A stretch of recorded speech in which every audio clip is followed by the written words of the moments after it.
Bonjour à tous. Donc, on commence ce panel sur l'investissement d'impact. Donc, effectivement, je voulais aussi mentionner que j'étais membre du groupe de la Société financière des sociétés françaises d'analyse financière sur ce sujet Impact Investing, donc qui est en train vraiment de toucher un grand spectre d'acteurs aujourd'hui. Alors, pour commencer ce panel, peut-être juste deux mots de définition sur ce qu'est l'investissement d'impact. L'impact investing. Donc, ce sont tous ces investissements réalisés avec un double objectif.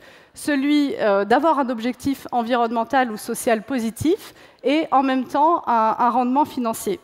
Alors, comme vous le savez, on est face à une urgence climatique. Il y a aussi les nouveaux objectifs de développement durable qui sont arrivés il y a quelques années.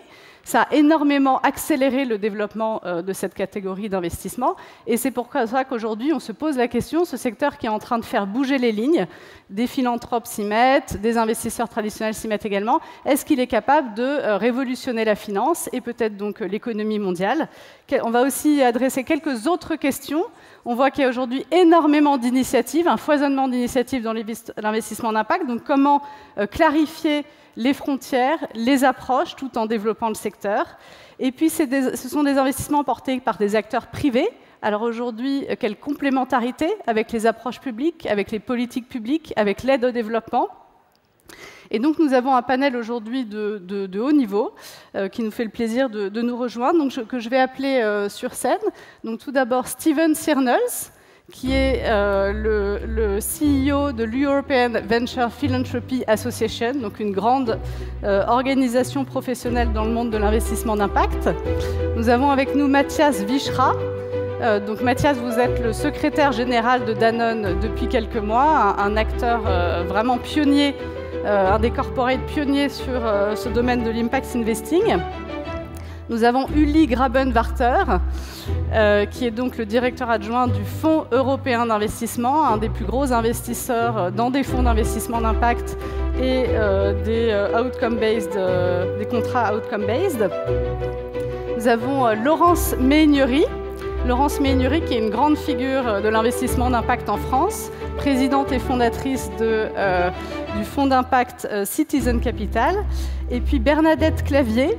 Donc nous avons une autre représentante du monde académique de Stanford. Bernadette est aujourd'hui directrice du Centre d'innovation sociale de Stanford. So I'll switch to...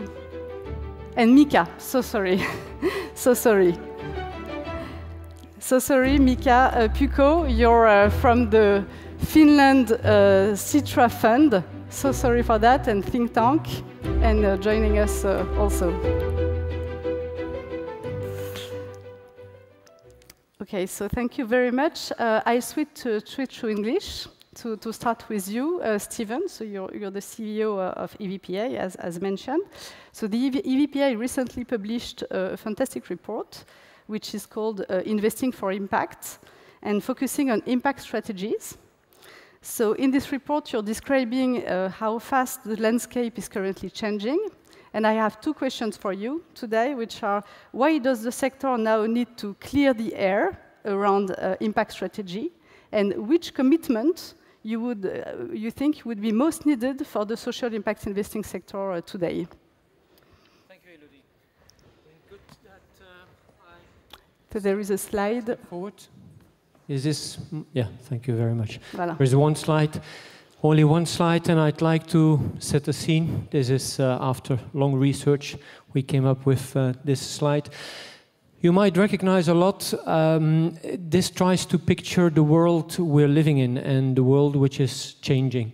On the one hand, you recognize today already a lot of businesses are on their journey to become inclusive businesses.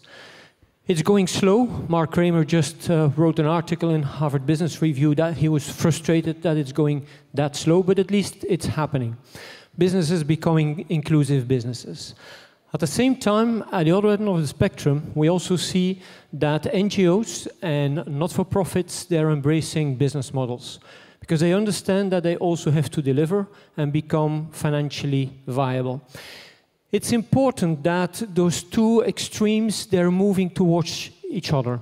Because I always say, if you're living on Mars and if you're living on Venus, you don't talk to each other. and it has been said a couple of times today, will have to collaborate. And in order to collaborate, you have to understand each other's space. Now, a similar thing is happening on the financing level. So the first level is the business level, as you can see over there. As the business level, the same is happening on the financing level. Classic financiers, classic banks, they're all exploring the journey towards finance first, impact investing. I think 80 or 90% of the banks today, they have somehow a product which is called an impact product or an impact investing product. And they're pushed by ESG criteria, PRI discussions, and the likes. And again, the same is happening at the other end. Classic philanthropies, they are rethinking their models, and they're rethinking how they can do grant giving in a much more smarter way. How to define outcomes, how to create impact and measure impact, rather than just input driven. And hence, they evolve as well into what we call impact investing. But because this space is now maturing, I think indeed, as Elodie was saying, it's time to demystify a little bit. And as EVPA, talking to a lot of our members, we came to this idea of talking about what we call here, and I'll show you, I don't know, how to go back. This one? No? Okay. I'll point to this here. So this space is the space we call investors with impact. Investors with impact, they have a fiduciary duty. This is the space of the billions, probably becoming the space of the trillions, as Sir Ronald Cohen was stating. It's a space where, in their fiduciary duty, they have promised a certain financial return. And in order to mitigate some of the risks, they embrace sustainability, because we start to understand that embracing sustainability is also reducing risks. So hence, it goes hand in hand, but first and foremost, they're investors. And investing is the prime name of the game. And the financial return is the end game, and the means is sustainability. That's this space. In this space, the challenges I can see are twofold. You can see the big difference between this layer and this layer is that money is moved around in a matter of seconds.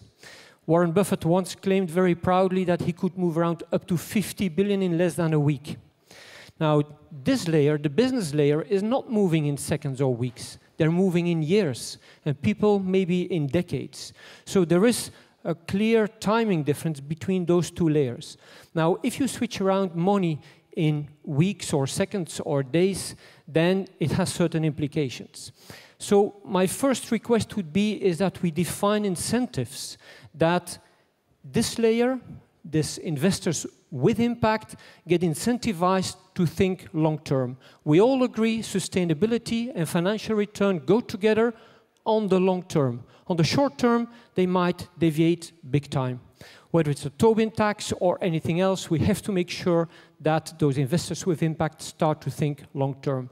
Second thing, we have to make sure that in this space of investors with impact, we are clear about impact, that we don't fall into the trap of impact washing. Bloomberg recently published a paper in the beginning of the year where they figured out that 80% of the impact products of banks are still the traditional products with a different label. We have to avoid that. Otherwise, we're going to mislead ourselves and many others. And perhaps, if I may, Stephen, if you can also present your commitment, you know, to really advance that at the level of the sector. I'll come to the space where EVPA is active, which is the Investors for Impact.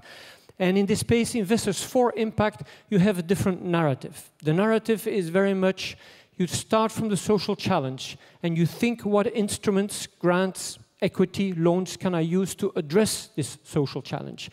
In the refugees, you can use grants for non-accompanied minors, but you could use equity if you want to employ Syrian people that can have major value for corporations. So here, you really think from the social challenge back to the financial instrument. The challenge there, and that's my commitment as well, is that here we should have much more risk capital coming to the space. And I always say, think about this as an R&D lab. In any company, the R&D percentage is about 2, 3, 5, 7%. If this is a space of trillions, we need literally billions in this space to also incubate that space, to make a long-term thinking and foster social business innovations. Think about microfinance. Microfinance would never have existed in this space if at this level we would never have a long-term commitment of people going there. And the second challenge for this space, and hence also my commitment, is that we should, now that this space is maturing, become more sophisticated, more creative in the way we apply finance, how grants can sit next to social investors, next to commercial investments. My final commitment is that we as EVPA, yes, we represent this space of investors for impact, but we are very keen to collaborate with investors with impact because they're great at scaling, and investors for impact are great in social innovation. Thank you. Merci beaucoup. Merci beaucoup. Donc maintenant, on aimerait vous entendre, Mathias Wichra. Donc vous êtes secrétaire général de Danone. Danone est connu pour être l'entreprise pionnière sur l'impact investing dès 2005, avec le lancement du fonds Danone Communities, puis Danone Ecosystem, puis plus récemment le fonds environnemental Livelihood.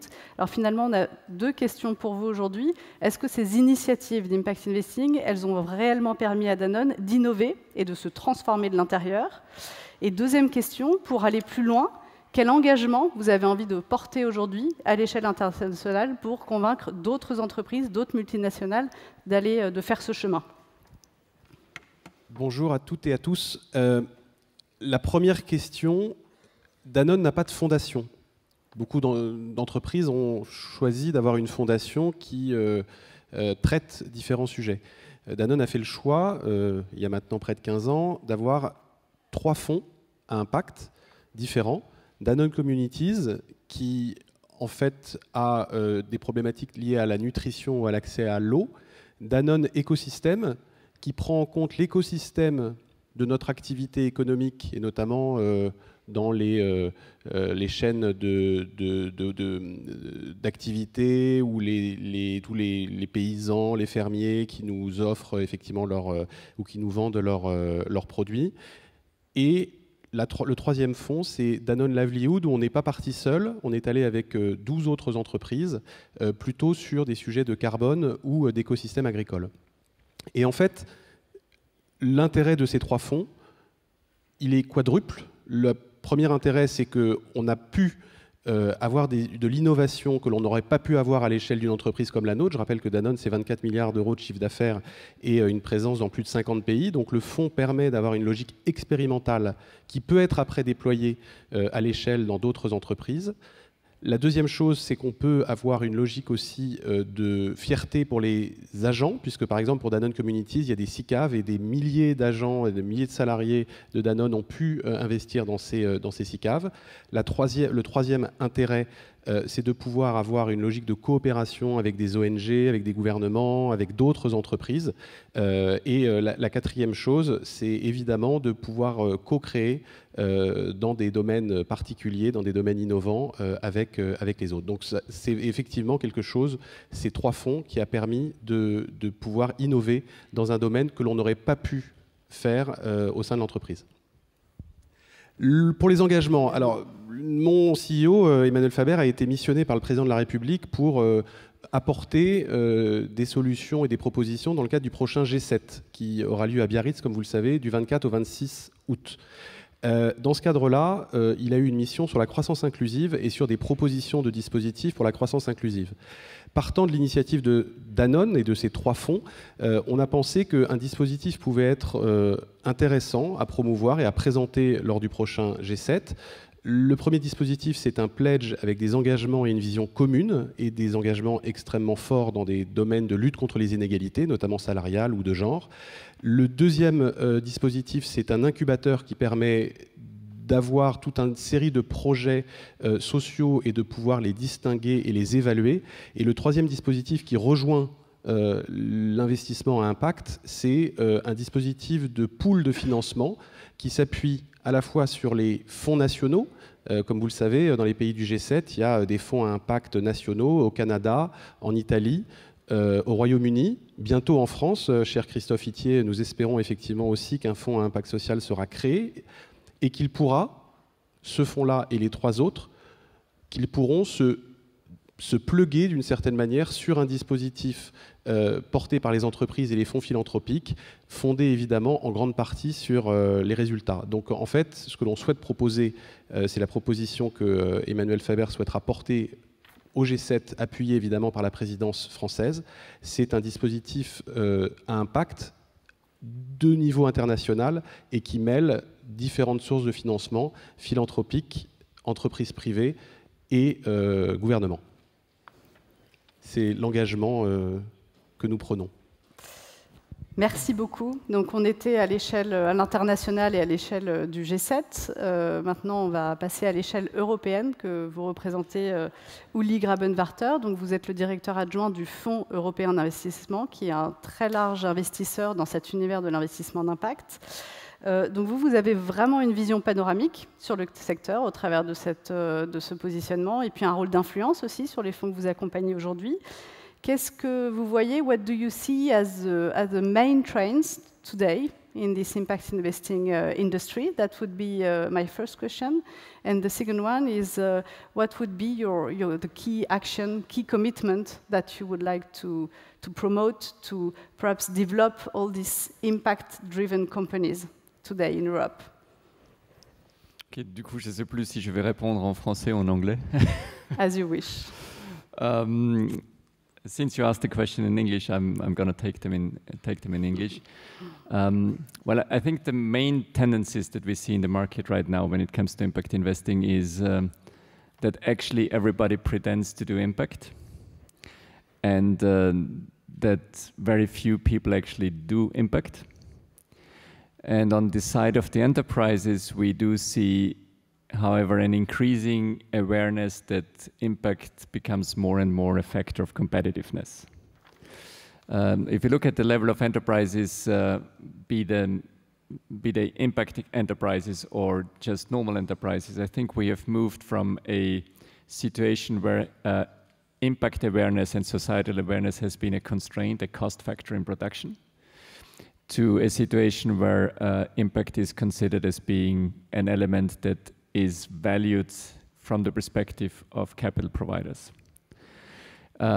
This schizophrenia that I see in the way how we approach the impact investment market today is mainly directed by the fact that when it comes to the definition of impact investing, on one side we want to capitalize on the large opportunity of capital inflows that are ready to support impact today on one side. On the other side, there are tendencies to protect what impact investment means to different groups of stakeholders in the market. And one of those approaches that actually is probably the longest lasting and the most difficult to change is that we still go by the assumption that anything that relates to societal benefits is something that needs to cost financial return. And on the other side, we go by the assumption that anything that is financially driven as an investment approach can by definition not be social. And in order to cater with this type of antagonism in the market, we very frequently go by the concept that anything that is social needs to be non-for-profit.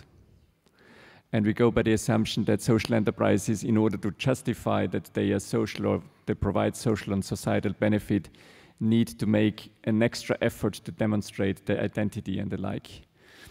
And we all claim that we want to promote them at scale, and we all want them to become bigger and create more impact.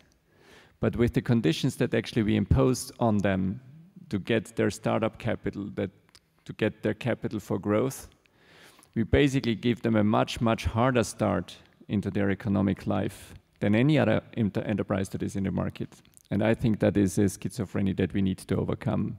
And I think the way how we can overcome that is by having a clearer focus in our investment approaches on the impact of the business models that we are funding, and be less opportunistic, and I think that relates to what Stephen has been saying in the introduction. I think as an impact investment community, we need to become more ambitious when it comes to impact. Because what ultimately we are doing is we are not doing impact investing. We are doing negative screening against a risk-return profile that we want to serve. And from what is left from the investment universe, we pick those that actually deliver a pleasant impact that we want to report to our stakeholders. If you're serious about impact investing, I think we need to come to the point that we need to propose societal solutions to societal challenges in the business models that we are funding and go for the funding afterwards. And would you have perhaps... So thank you very much. And would you have perhaps a concrete action, a commitment that you would like to promote, I guess, at the European level? Well, we have just completed at the European Investment Fund our first generation of the Social Impact Accelerator, which is a fund-of-fund investing in venture funds that go for impact. And we are at the moment in the launch of our second generation of that fund. And the particularity that we have in this investment approach is that it is the first investment product that has been brought to the market that links the performance in impact to the participation in financial remuneration of the fund managers. Because unless we manage to make financial performance for asset managers dependent on the impact performance that they achieve, we will continue to live in this divided world of impact on one side and financial return on the other, and live the contradiction between the two. Okay, I guess that's actually a more and more common practice, and also in CAC 40 companies now to tie the extra financial performance to the package of the leading people in the company or the fund. Donc nous passons maintenant à l'échelle française avec Laurence Méhaignerie. Donc Laurence, tu es fondatrice et présidente de Citizen Capital. Donc Citizen Capital, c'est un des premiers grands fonds d'impact en France qui a été créé il y a 10 ans. Je crois que tu fêtes tes 10 ans cette année. Alors, 10 ans après, tu as vu tout ce mouvement de l'investissement d'impact qui s'est créé, tu l'as vu se développer. Et aujourd'hui, en tant que praticienne, quelle définition tu donnerais à l'impact investing? Ce serait, voilà, on a entendu la définition de l'EVPA, donc on aimerait entendre ta définition. Puis peut-être une deuxième question qui est, est-ce qu'aujourd'hui, finalement, on peut dire qu'il y a un investissement d'impact à la française, une spécificité particulière, et quel engagement tu as envie éventuellement de voir la France promouvoir sur la diffusion de cet éventuel modèle à la française? Merci Elodie. Bonjour à tous.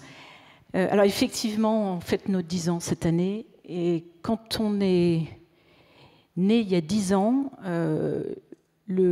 la conviction qu'on avait à l'époque, je pense que c'est une conviction qui est partagée aujourd'hui par la plupart d'entre nous, mais qui à l'époque était presque une hérésie pour les investisseurs qu'on allait voir.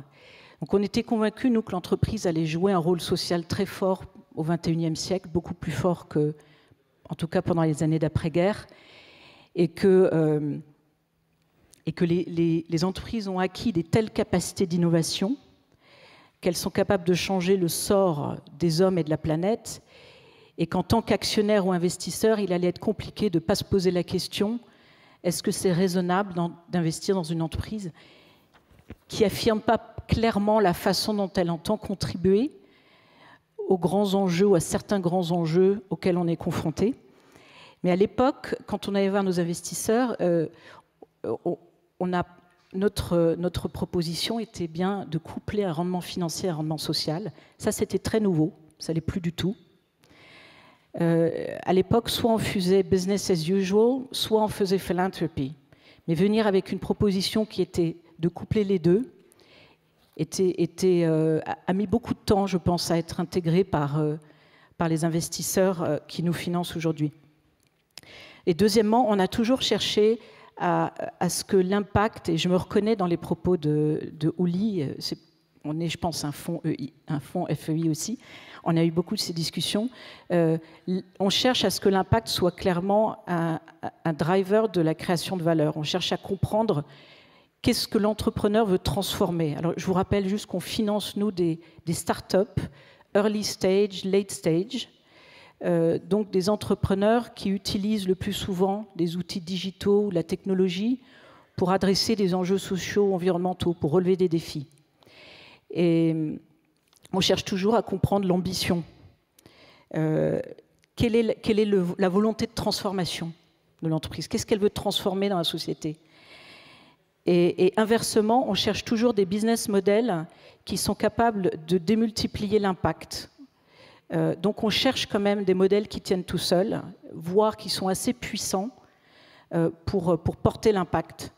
Et on a vu quand même beaucoup de magnifiques entreprises sociales qui ont un impact limité juste parce qu'elles restent petites. Donc, il y a bien plusieurs façons aujourd'hui, je pense, de faire de l'impact investing, et il y a un vrai besoin, je pense, de clarification. J'en vois deux grandes, mais je pense qu'il y a plus de finesse à trouver.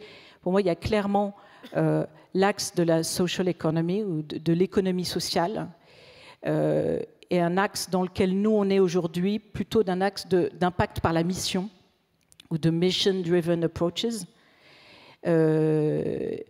Et les entreprises qui sont mission-driven ne rempliront jamais certains des besoins sociaux auxquels on va répondre par de l'économie sociale. On ne va jamais réussir à sortir les gens de la rue, à empêcher les prisonniers de retourner en prison. Il y a tout un tas de projets absolument nécessaires pour la société que remplira l'économie sociale. Et aujourd'hui, pour répondre à ta deuxième question, il me semble que la France, en fait, est assez bien structurée aujourd'hui sur ces deux piliers. Sur le pilier de l'économie sociale, elle a un dispositif qui est historique et qui, je pense, inspire beaucoup d'autres pays, qui est son dispositif d'épargne solidaire, qui fait que toute entreprise de plus... Je parle surtout là aux non-français, parce que je pense que les Français, la plupart d'entre eux, vous connaissez. Toute entreprise de plus de 50 employés doit proposer à ses salariés une option d'épargne solidaire qui va dans des fonds qui financent, dont 5 à 10% de ses actifs vont directement dans des initiatives sociales, qui peut être de l'immobilier social, enfin tout un tas de projets sociaux ou environnementaux. Et aujourd'hui, il y a plus d'1 million de Français qui font ce choix, ce qui nous amène à collecter 13 milliards, je parle sous le contrôle de Christophe et Gilles, je crois 13 milliards d'euros aujourd'hui d'encours, dont près de 2 milliards vont directement tous les ans dans l'économie sociale et solidaire. Il y a un deuxième pilier de cette économie sociale qui est naissant, mais qui est très intéressant, et qui est en train de se structurer en France, qui est le contrat d'impact social, qui est la version française des Social Impact Bonds. Nous avons eu une première génération de 7 ou 8 Social Impact Bonds français qui ont été annoncés assez récemment.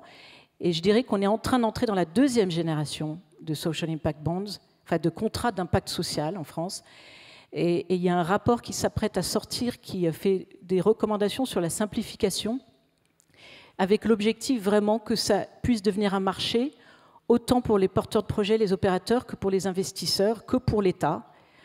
Alors nous, on a participé comme structurateur avec BNP Paribas à un de ces contrats. Et moi, personnellement, je crois beaucoup à cette forme de financement comme un outil innovant pour changer d'échelle pour les projets sociaux, très sociaux. Et puis, sur le pilier qui est ce que moi j'appelle l'économie de la mission, ou le mission-driven economy, on vient de voter la loi Pacte, dans laquelle la France reconnaît que l'entreprise n'est pas juste destinée à faire des profits.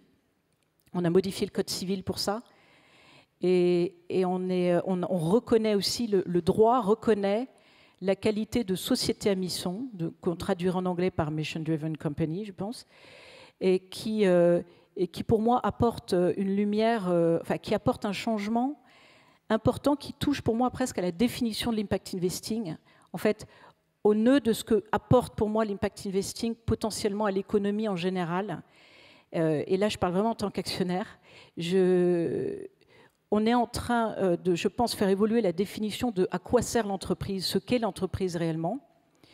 Et à partir du moment où on a un double objectif en tant qu'investisseur ou actionnaire d'une entreprise, c'est-à-dire qu'on n'a pas uniquement un objectif de maximisation de la valeur financière, mais qu'on introduit un objectif autre, social, environnemental, on élargit de fait la notion d'obligation fiduciaire et on sort complètement, pour moi, de ce que le capitalisme a été pendant ces 40 dernières années, c'est-à-dire une vision relativement univoque. Et à partir du moment où on a ces deux objectifs, en fait, on ouvre énormément de champs.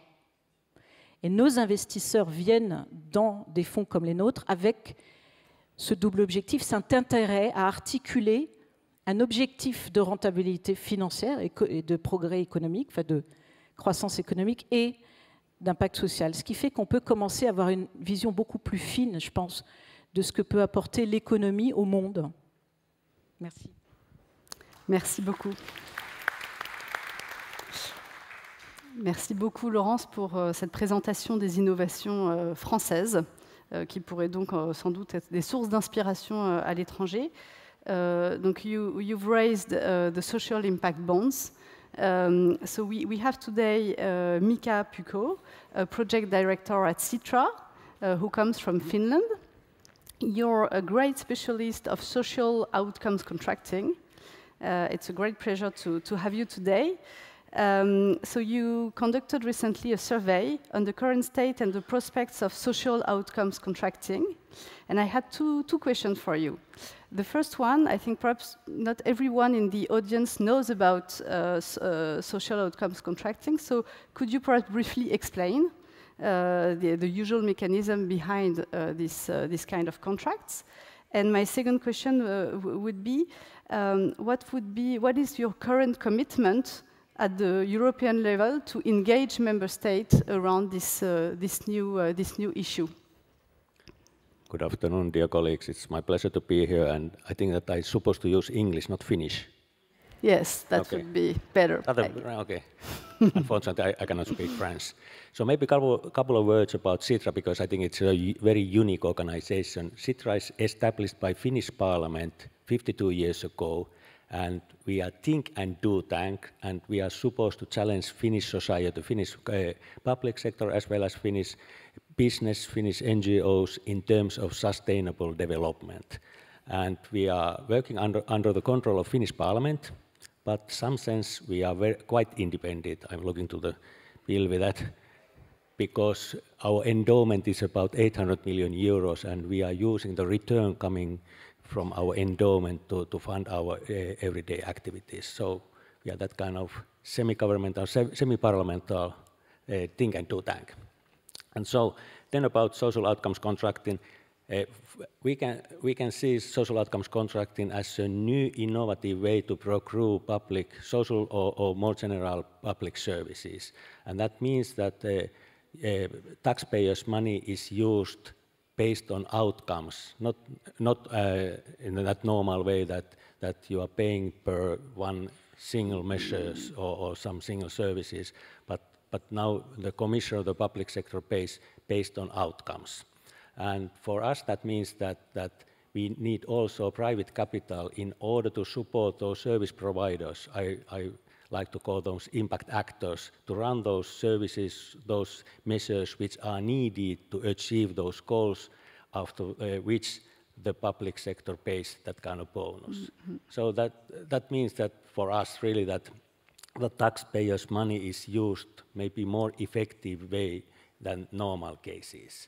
And the reason that why Sitra and maybe more general, a lot of stakeholders in Finland started to be interested in this way was that we really thought that it's a way and it's a time to change the way how taxpayers' money is used. We are still the Nordic welfare state and we are doing average very well, but we are still some problems in our society, and we thought that one way to to solve those problems is to change the way how taxpayers' money is used, how we can help our public sector be more strong and more effective. And the other thing is that by doing this, we feel that we can really focus more than usual on proactive and preventive actions in terms of well-being in different population groups and also in terms of different kind of environmental issues. Because again, despite that we are Nordic welfare state, we have a lot of problems and it's very expensive in terms of our social and healthcare system. And we think that we can help that pressure by focusing more than before on proactive and preventive action, and it can be done by using the social outcomes contracting approach. And what is going to happen next is that we already started together with the EIB group, European Investment Bank group, beginning of this year, the process in terms of social outcomes contracting process, which is supported by the Ministry of Social Affairs and Health in Finland and Commission. And during last 6 months, we have been discussing with different member states, including France, what we could do in order to support different member states to implement the idea of social outcomes contracting.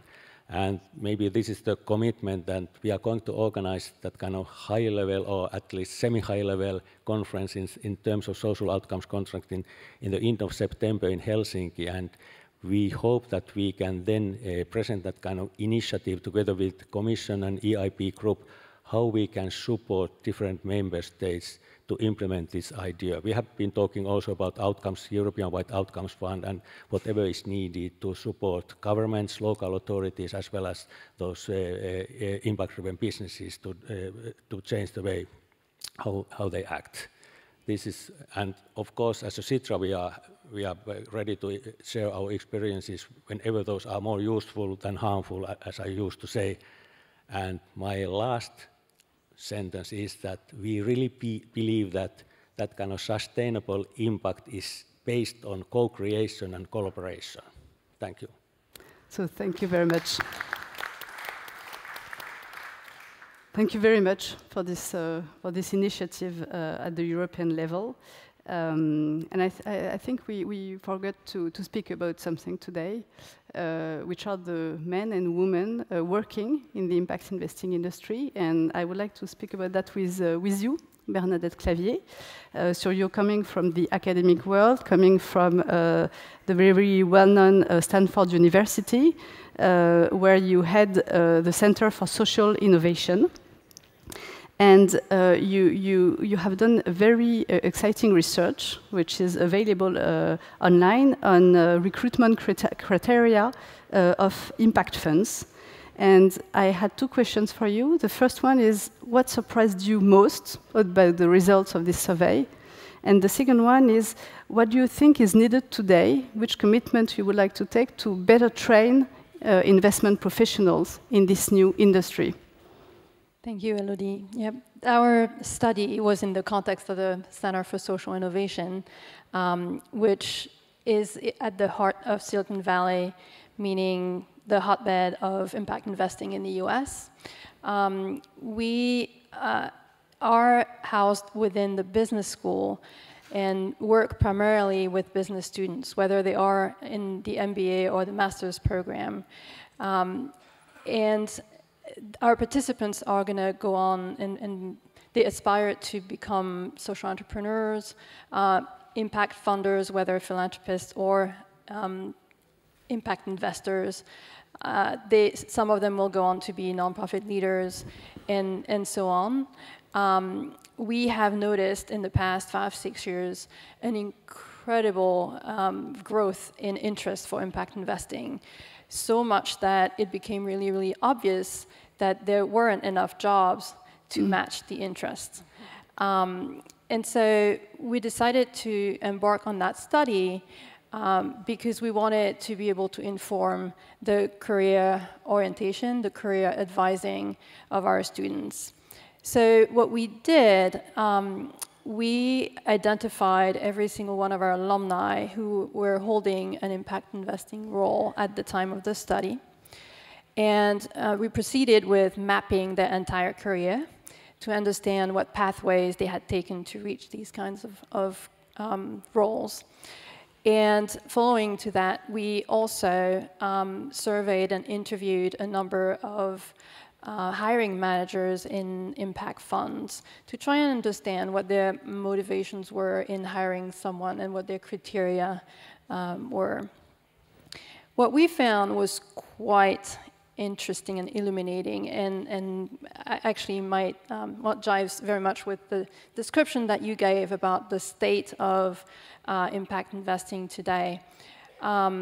We found that 80% of people holding an impact investing job had a finance background before reaching that role. So far, I guess, no surprise, right? What was more intriguing and shocking was that only 42% of them had had some sort of an experience with an impact role before. So when we noticed that not all impact investors are actually doing impact, or maybe that's a reason. So the conversations we had with recruiters helped us understand what was going on. And a lot of them are not confused about the need of impact experience to fulfill those roles. However, they're looking for some sort of a unicorn that does not exist, that has everything to bring to the table. The expectation is that they would have some sort of a consulting career behind them, also have been entrepreneurs, have had some finance experience, and on top of it all, that they would have had an impact experience. And I define impact experience as either being a social entrepreneur or a nonprofit leader, or having worked at a foundation or in a government role, where society is at the core of what you're working for. So they're not confused about that, but it is impossible to find that kind of profile. And when rubber hits the road, the priority, and when the trade-off needs to be made, priority goes to the finance profile, always. So this is the model, the partnership model that is followed is the VC model, where a partner does it all. But in this situation, they also have to do the impact on top of it. So it's an old model for a new purpose, and that kind of does not really work.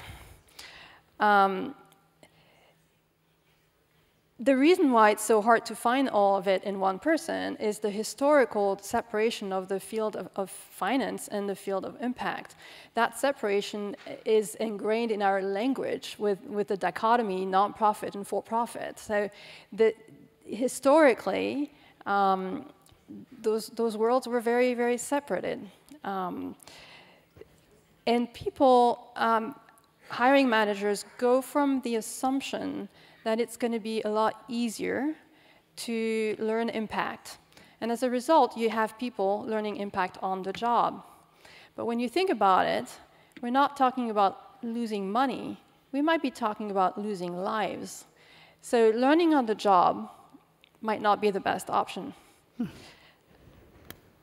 There is quite a bit of learning to be done in the field of impact. When a financier is trying to find the best deals, they're going with a pattern matching type of methodology, where they've seen deals before that looked like this, and so therefore this one might succeed as well because that other one did.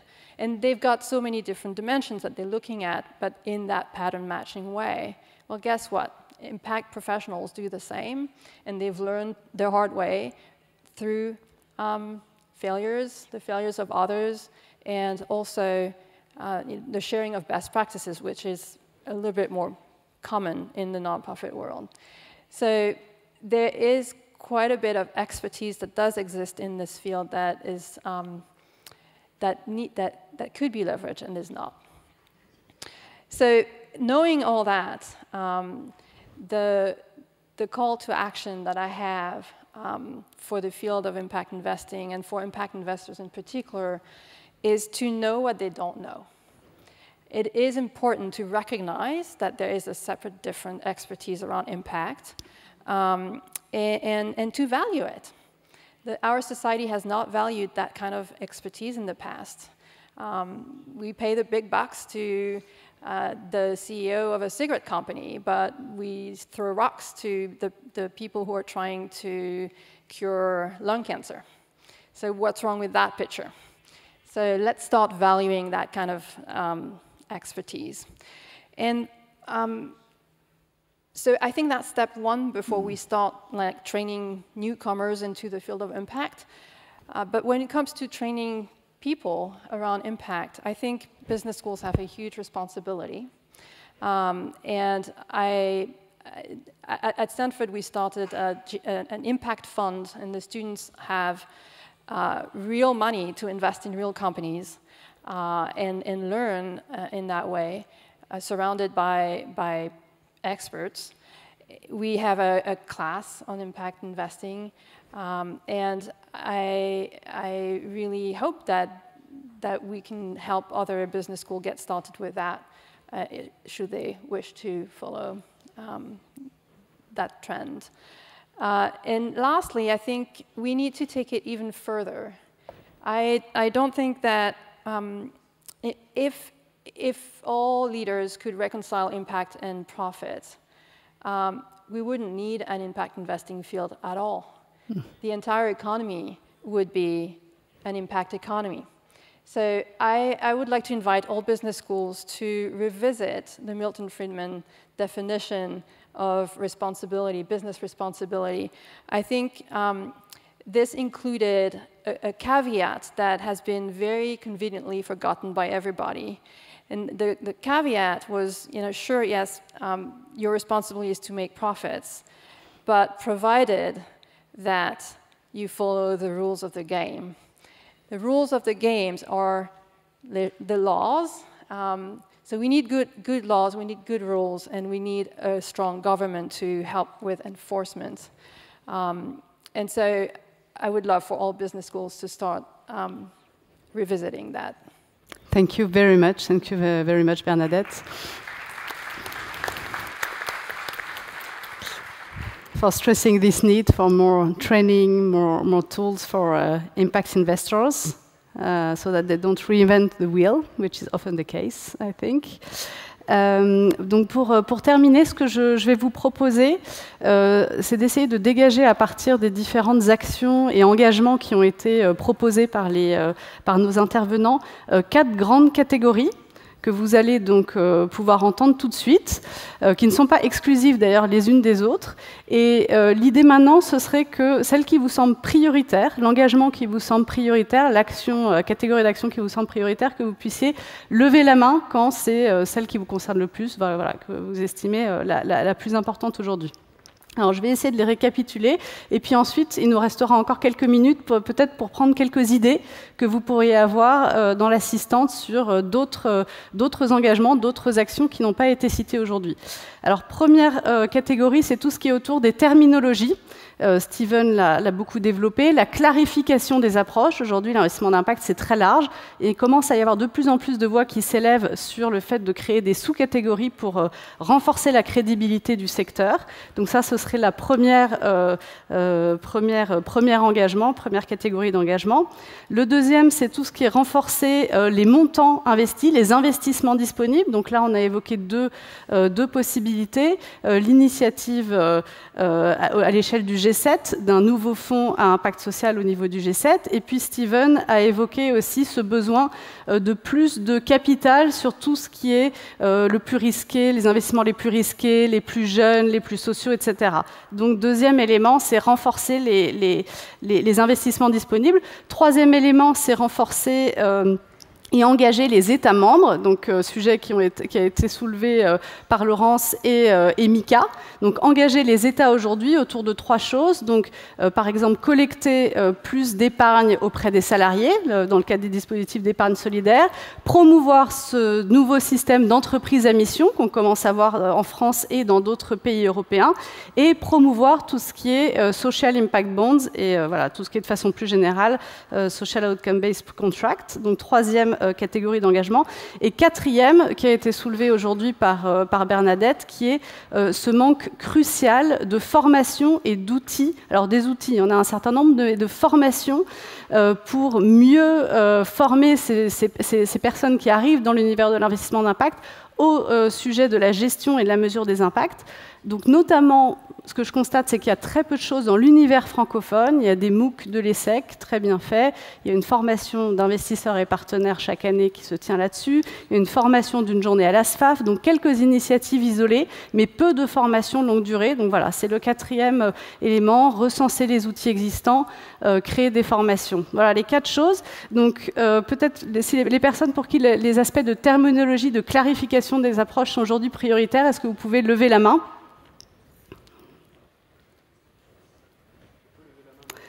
Vous pouvez lever la main aussi. Vous avez le droit de lever la main qu'une seule fois, en revanche. Alors, tout ce qui est renforcé, les montants, les investissements en jeu, aussi bien les fonds de fonds, le capital pour les jeunes pousses, là où ça manque le plus aujourd'hui dans le secteur. Voilà, donc là, on voit que beaucoup d'entre vous considèrent que c'est prioritaire. Tout ce qui concerne, donc aujourd'hui c'est une conférence organisée par la France, l'engagement des États membres, le fait d'aller diffuser les innovations qui sont faites dans les pays européens aussi à l'extérieur.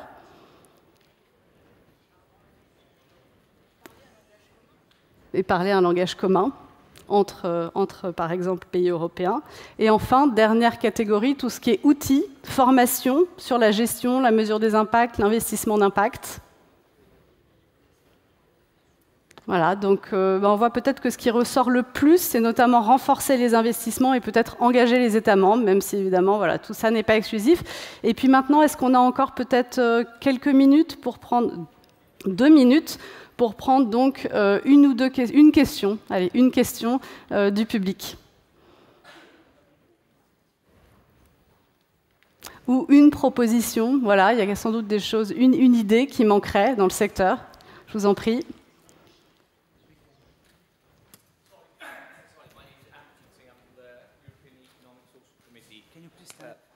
Committee.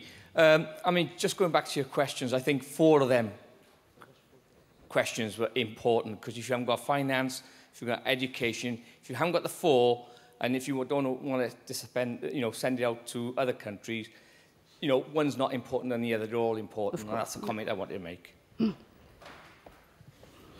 I agree with you. Another comment, question?